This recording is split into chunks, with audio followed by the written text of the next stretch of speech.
मित्रांनो,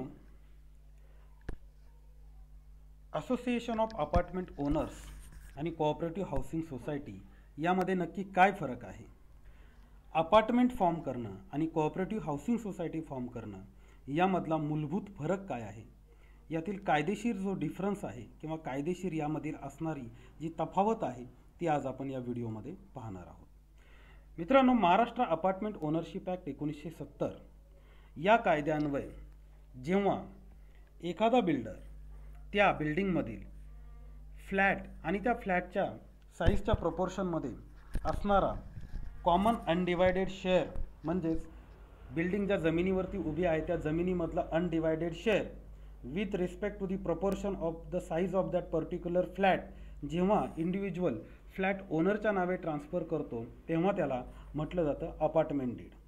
यामध्ये काय आहे, एखादा फ्लॅट ओनर जो आहे, जर त्याचा फ्लॅट 1000 स्क्वेअर फीटचा असेल आणि त्या बिल्डिंगमध्ये 1000 स्क्वेअर फीटचे 10 फ्लॅट जर असतील आणि ती बिल्डिंग ज्या जागेवरती उभी आहे ती जागा सपोज 10 गुंठे जर असेल, तर प्रत्येक फ्लॅट ओनरचा 1000 स्क्वेअर फीटचा फ्लॅट असल्यामुळे आणि असे 10 फ्लॅट असल्यामुळे समान 10 भाग तयार होतात आणि त्याच्यामुळे प्रत्येक फ्लॅट ओनरचा 1000 स्क्वेअर फीटचा अनडिवायडेड शेअर त्या बिल्डिंग ज्या जागेवरती उभी आहे त्या जागेमध्ये तयार होतो. मग अशा प्रकारचा जो दस्ता आहे, flat plus undivided share on the land, या अशा प्रकारचा जो दस्ता आहे बिल्डर तो त्या फ्लॅट ओनरच्या नावे ट्रान्सफर करून देत असतो, रजिस्टर आणि एक्झिक्यूट करून देत असतो. त्याला म्हटलं जातं अपार्टमेंट डीड. मग अपार्टमेंट डीड जी आहे ती महाराष्ट्र अपार्टमेंट ओनरशिप ॲक्ट 1970 अन्वये डील केली जाते किंवा या कायद्यान्वये ही प्रोव्हिजन देण्यात आलेली आहे. त्यामुळे यामध्ये होतं काय, फ्लॅट ओनर जे असतात त्यांच्याकडे absolute ownership of that particular flat as well as the undivided share, म्हणजे त्यांचा जो अविभक्त शेअर आहे कॉमन लँडमधला तो, आणि त्यांच्या फ्लॅटची जी ॲब्सोल्यूट ओनरशिप आहे ती ट्रान्सफर केली जाते. तेच कोऑपरेटिव्ह हाऊसिंग सोसायटीचा जर आपण विचार केला तर कोऑपरेटिव्ह हाऊसिंग सोसायटी नावाची एक लीगल व्यक्ती जी आहे ती फॉर्म केली जाते. कोऑपरेटिव्ह हाऊसिंग सोसायटी फॉर्म करणं म्हणजे काय, एक लीगल पर्सनची तयारी तिथे निर्मिती करणं. मग हा जो लीगल पर्सन आहे कोऑपरेटिव्ह हाऊसिंग सोसायटी, या कोऑपरेटिव्ह हाऊसिंग सोसायटीच्या नावे बिल्डिंग ज्या जागेवरती उभी आहे त्या जागेची मालकी ट्रान्सफर केली जाते आणि इंडिव्हिज्युअल फ्लॅट ओनर जे आहेत त्या फ्लॅट ओनरला त्यांच्या फ्लॅटची मालकी cooperative housing society share certificate issue करून देत असते. म्हणजे कोऑपरेटिव्ह मॉडेलमध्ये जर आपण विचार केला तर फ्लॅटची डायरेक्ट ओनरशिप न देता कोऑपरेटिव्ह हाऊसिंग सोसायटी शेअर म्हणजे समभागांच्या प्रमाणात, समभागांच्या स्वरूपामध्ये, शेअर सर्टिफिकेटच्या स्वरूपामध्ये फ्लॅटधारकाला त्याची मालकी कोऑपरेटिव्ह हाऊसिंग सोसायटीमध्ये देत असते आणि बिल्डिंग ज्या जागेवरती उभी आहे त्या जागेची मालकी कोऑपरेटिव्ह हाऊसिंग सोसायटीच्या नावे असते. आणि त्या उलट अपार्टमेंटमध्ये फ्लॅट प्लस अनडिवायडेड शेअर जो आहे लँडमधला त्याची डायरेक्ट ॲब्सोल्यूट ओनरशिप दिली जाते. मग आपल्याला इथे जो फंडामेंटल डिफरन्स आहे दोन्ही कायद्यांमधला तो मुळात लक्षात आलेला आहे. मग तुम्हाला असं वाटत असेल पुढे जाऊन की apartment versus cooperative housing society याचा जर विचार केला तर हे जे डिफरन्सेस आपण बेसिकली पाहिलेले आहेत या डिफरन्सेसचा विचार करता कोणती गोष्ट जास्त फायदेशीर आहे. म्हणजे यामध्ये आता आपण पाहूया, जेव्हा तुम्ही कोऑपरेटिव्ह हाऊसिंग सोसायटी फॉर्म करता त्यावेळी मोफा ॲक्टप्रमाणे बिल्डर जो आहे त्या जमिनीचं जे हस्तांतरण आहे त्या जमिनीचं हस्तांतरण ज्याला आपण कन्व्हेन्स डीड म्हणतो, ती कन्व्हेन्स डीड सोसायटीच्या नावे करून देत असतो.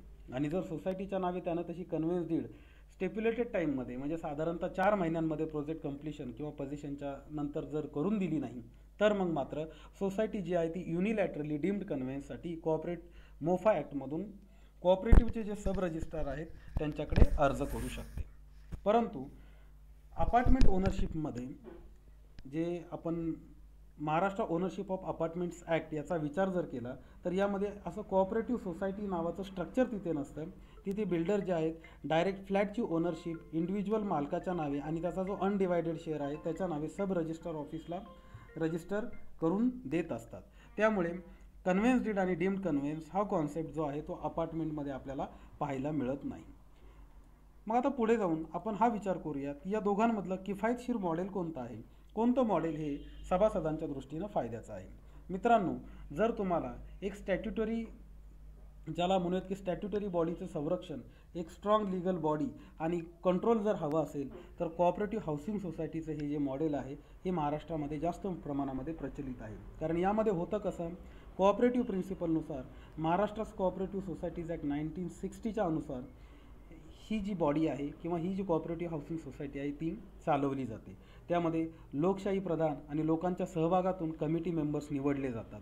कमिटीला विशेष अधिकार सभासदांकडून दिले जातात. बायलॉज आणि कोऑपरेटिव्ह ॲक्ट्सच्या अनुषंगाने कमिटी जी आहे ती वेगवेगळे जे डिस्प्यूट आहेत हे डिस्प्यूट रिझॉल्व करण्यासाठी, सोसायटीचं मॅनेजमेंट करण्यासाठी, फंडिंग गोळा करण्यासाठी आणि सोसायटीची देखभाल करण्यासाठी प्रयत्नरत राहू शकता आणि त्याला स्टॅट्युटरी लीगल आधार असतो.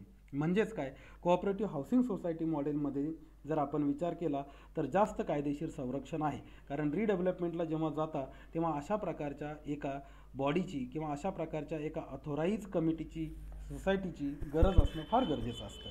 हेच जर आपण अपार्टमेंट डीडचा जर विचार केला तर प्रत्येक सभासद हा त्याच्या हिस्सापुरता जो अनडिवायडेड शेअर आहे त्याचा मालक आणि त्याच्या फ्लॅटचा मालक.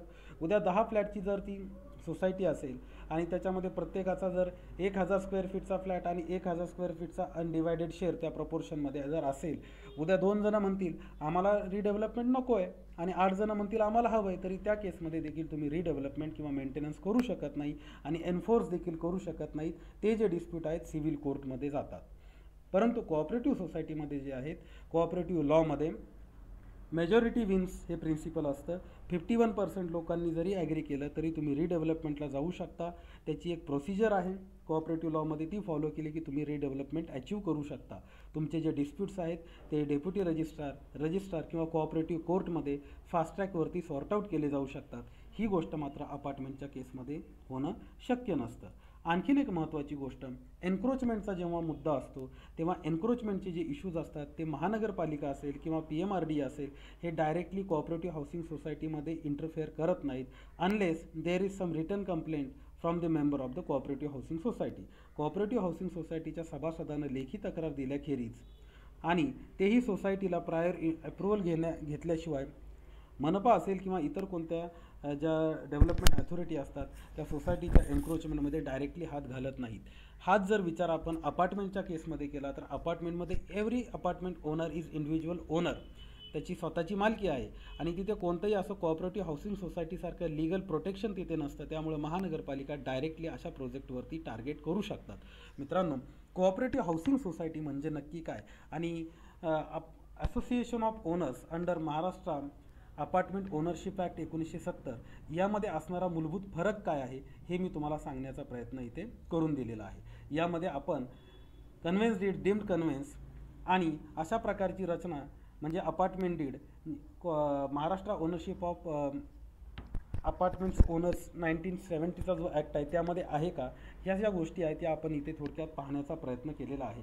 व्हिडिओ आवडल्यास नक्कीच कॉमेंट करून सांगा, लाईक करा आणि मित्रांपर्यंत या व्हिडिओची लिंक जी आहे ती फॉरवर्ड करा. चॅनलला सबस्क्राईब करा. धन्यवाद मित्रांनो, भेटूयात पुढच्या व्हिडिओमध्ये.